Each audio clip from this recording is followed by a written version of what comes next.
नमस्कार दोस्तों, मैं दिनेश मालविया बात करेंगे आरबीएससी कक्षा 6 से 10 तक की हम पूरी करवाने वाले हैं, जिसमें कक्षा 6 की आरबीएससी की किताब के 4 यूनिट पहले हो चुके हैं। 5वां यूनिट यानी 5वां अध्याय हम करवाने वाले हैं। आज़ादी से पूर्व सरकार का स्वरूप 5वां अध्याय शुरू करते हैं। पूरे वीडियो में अंतिम समय तक बने रहे, आपको बहुत सारे प्रश्न इस पाठ से मिलने वाले हैं। रविवार का दिन था। दिशा अपनी मां के साथ गांव के पनघट पर पानी भरने गई थी। पानी लेकर आते समय उसने पनघट के पास बने हुए पुराने किले पर कुछ लोगों को घूमते हुए और फोटो खींचते हुए देखा। यह देखकर उसने मां से प्रश्न किया, ये लोग कौन है और यहाँ क्या कर रहे हैं? माँ ने बताया, पर्यटक है और इस पुराने किले को देखने आए हैं। दिशा ने वापस प्रश्न किया, इस किले में ऐसा क्या है जो देखने आए हैं? माँ ने बताया, किला बहुत ही पहले इस गाँव के जागीरदार ने बनवाया था। वे इसमें रहते थे और इसकी प्रधानता के कारण पर्यटक इसे देखने आते हैं।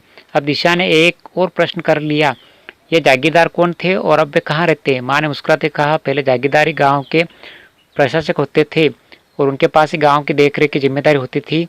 दिशा माँ से कुछ और प्रश्न पूछती उससे पहले ही घर आ गया और उसके प्रश्नों का सिलसिला टूट गया।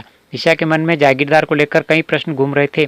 दूसरे दिन दिशा ने स्कूल में अपने अध्यापक से कक्षा में आते ही प्रश्न पूछ लिया, जागीरदार कौन होते हैं? ये अब कहाँ गए? अध्यापक ने कहा, चलो आज आपको जागीरदार और जागीरदारी व्यवस्था के बारे में जानकारी देता हूँ। आज़ादी से पहले हमारा राजस्थान वर्तमान स्वरूप में नहीं था। यानी आज़ादी से पहले हमारा जो राजस्थान आज दिखता है ऐसा नहीं था। इसका स्वरूप कुछ अलग अलग था। यानी बहुत सारी रियासतें थी और बहुत सारे शासक थे इसके। यह मुख्यतः विभिन्न रियासतों में विभाजित था और ये रियासतें स्वतंत्र राज्य की तरह शासन संचालन करती थी। अलग अलग रियासत का अलग अलग शासक होता था। रियासतों के शासक अपने मंत्रियों एवं जागीरदार की सहायता से शासन का संचालन करते थे। जैसे वर्तमान में मुख्यमंत्री, राज्यपाल और कलेक्टर मिलकर प्रशासन को संभालते हैं, उसी प्रकार से पुराने समय में प्राचीन काल में मंत्री और उसके जागीरदार मिलकर गांव का और नगरों का शासन संभालते थे। शासक शक्ति का सर्वोच्च केंद्र राजा होता था। यानी सबसे पावरफुल राजा का आदेश ही सबके लिए सर्वमान्य था। जैसे वर्तमान में मुख्यमंत्री का और देश की बात करें तो प्रधानमंत्री का आदेश ही सर्वमान्य, इस प्रकार से राजा का आदेश ही सबके लिए मान्य था। शासन का यह प्रकार राजशाही कहलाता था। शासन का यह प्रकार राजशाही शासन कहलाता था। यानी जहाँ राजा का शासन था वो राजशाही कहलाता था। राजशाही शासन का स्वरूप की बात करते हैं, राजस्थान के विभिन्न रियासतों राज्यों में सिसोदिया, जैसे चित्तौड़ मेवाड़ के अंदर सिसोदिया थे। राठौड़ की बात करते हैं, जोधपुर के अंदर राठौड़ वंशों ने शासन किया। कछवा शासकों ने शासन किया।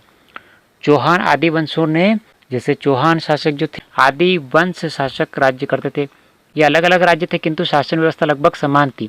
राज्य अलग अलग थे लेकिन व्यवस्था सबकी एक जैसी थी।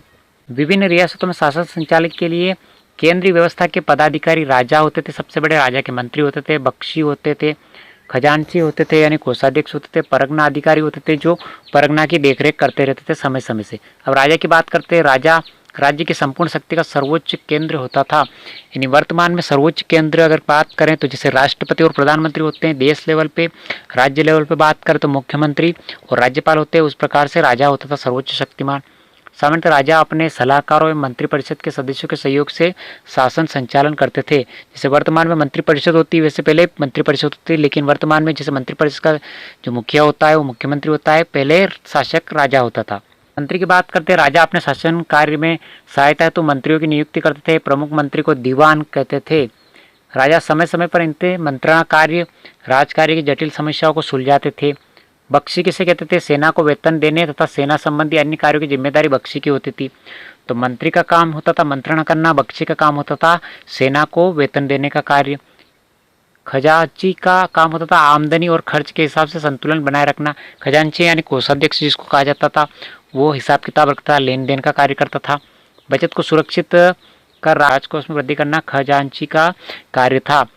परगना अधिकारी की बात करते, राज्य परगनों में विभाजित था। परगने में शांति व्यवस्था बनाए रखने की जिम्मेदारी परगना अधिकारी की होती थी।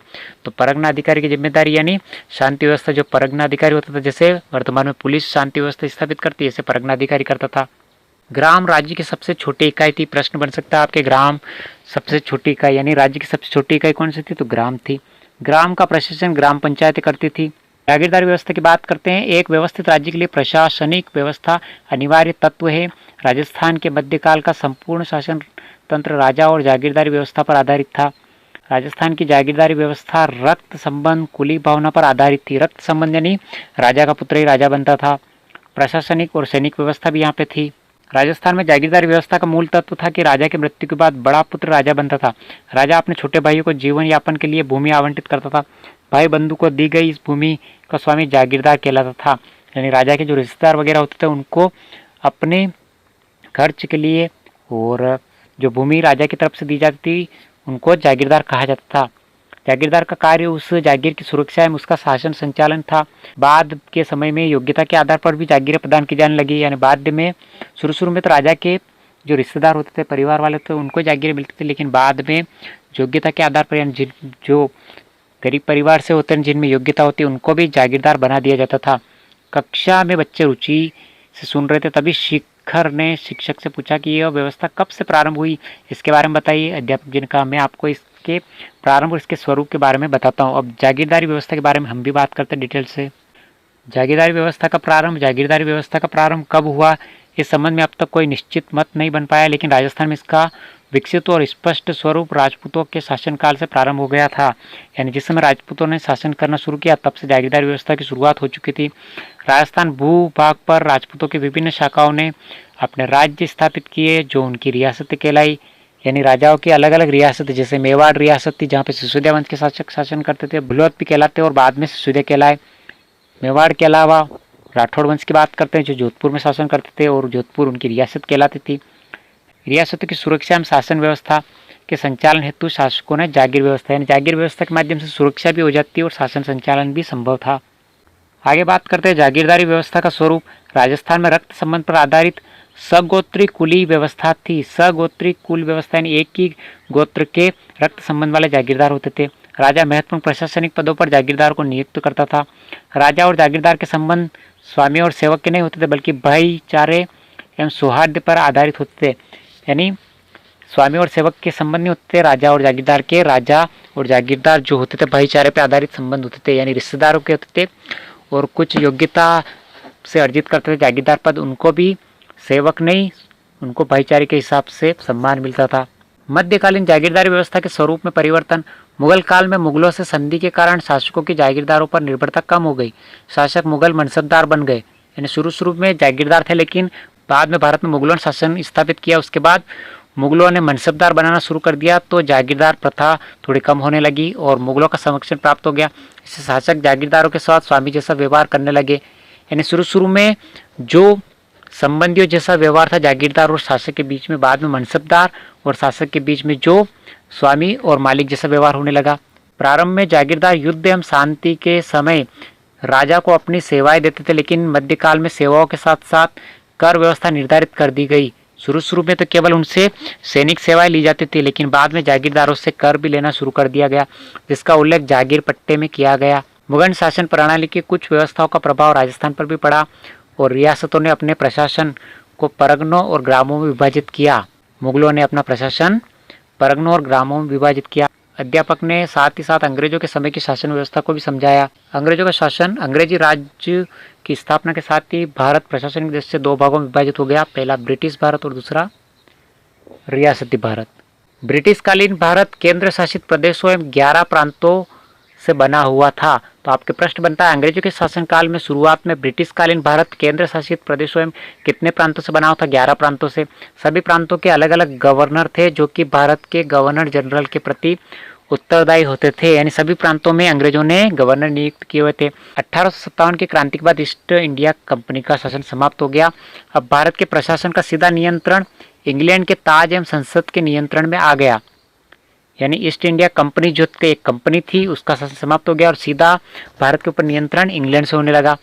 लॉर्ड कैनिंग को गवर्नर जनरल के साथ साथ भारत का प्रथम वायसराय नियुक्त किया गया। तो ये प्रश्न आप बिल्कुल रट ले, याद कर ले। इस प्रश्न को आप नोट्स में लिख ले। लॉर्ड कैनिंग को गवर्नर जनरल के साथ साथ भारत का प्रथम वायसराय नियुक्त किया गया। तो भारत का प्रथम गवर्नर जनरल कौन था? Lord Canning. और प्रथम वायसराय भी लॉर्ड कैनिंग ही था। अंग्रेज सरकार द्वारा विभिन्न अधिनियम पारित कर भारत के शासन का संचालन किया जाने लगा। यानी अलग अलग अधिनियम समय समय पे अंग्रेजों ने भारत में रहते हुए बनाए। 1935 ईस्वी का भारत सरकार अधिनियम जिसे 1 अप्रैल 1937 में लागू किया गया। तो यहाँ से भी प्रश्न बन सकता है आपके 1935 का अधिनियम कब लागू हुआ? तो 1 अप्रैल 1937 में। के द्वारा अजमेर मेरवाड़ा के प्रशासन में परिवर्तन लाया गया और इसके द्वारा अजमेर और मेरवाड़ा जो क्षेत्र था उसमें प्रशासन को चेंज किया गया, परिवर्तन किया गया। अब इसे विदेश एवं राजनीतिक विभाग के स्थान पर भारत सरकार के गृह विभाग के अंतर्गत लाया गया। यानी गृह विभाग के अंतर्गत आने का प्रमुख प्रभाव यह हुआ कि अब इस क्षेत्र के सभी कानून संघीय कार्यपालिका द्वारा बनाए जाने लगे, न कि गवर्नर द्वारा। यानी शुरुआत में ये अंग्रेजों के शासन में था, लेकिन धीरे धीरे ये जो भारतीय शासन व्यवस्था चल रही थी उस शासन व्यवस्था के आधारित इसको बनाया गया। बहुत ही महत्वपूर्ण प्रश्न बनता है आपके कि देश की आज़ादी के बाद राजस्थान की एकीकरण प्रक्रिया शुरू हुई। यानी 15 अगस्त 1947 को देश आज़ाद हो गया, उसके बाद एकीकरण की प्रक्रिया शुरू हुई। और नोट्स के रूप में लिख लीजिए, राजस्थान की प्रथम विधानसभा के लिए 1952 में चुनाव हुए। तो 1952 में चुनाव हुए प्रथम विधानसभा के लिए, और टीकाराम पालीवाल प्रथम निर्वाचित मुख्यमंत्री बने। तो राजस्थान के प्रथम निर्वाचित मुख्यमंत्री कौन बने? टीकाराम पालीवाल। यानी चुनाव के माध्यम से इनको बनाया गया। बाकी अगर बात करें जनमत से, तो जनमत से हीरालाल शास्त्री राजस्थान के प्रथम मुख्यमंत्री थे, लेकिन चुनाव के माध्यम से टीकाराम पालीवाल राजस्थान के मुख्यमंत्री बने। ये 5वां अध्याय भी समाप्त हो चुका है। और 1-2 प्रश्न दे रखे हैं। सेना का वेतन तथा सेना संबंधी अन्य कार्यों की जिम्मेदारी होती है, तो वो बख्शी की होती है। राजस्थान के प्रथम निर्वाचित मुख्यमंत्री कौन थे? अभी हमने बात की, टीकाराम पालीवाल। तो इस प्रकार के प्रश्न छोटे छोटे प्रश्न है, लेकिन छोटे छोटे प्रश्न ही आपकी सफलता का श्रेय आपको दिलाएंगे। तो इसी प्रकार की क्लासें आपकी आती रहेगी। और अगली क्लास 6 में मिलते हैं अगला वीडियो लेकर। तो कक्षा 6 की किताब पूरी करवाएंगे, उसके बाद कक्षा 7 की, 8 की, 9 की और 10 की सभी किताबें कंप्लीट करवाएंगे और इसी प्रकार से आगे बढ़ते जाएंगे। तो नोट्स बनाते रहे साथ ही साथ, और इसी प्रकार के वीडियो के लिए चैनल को लाइक शेयर सब्सक्राइब करते रहे।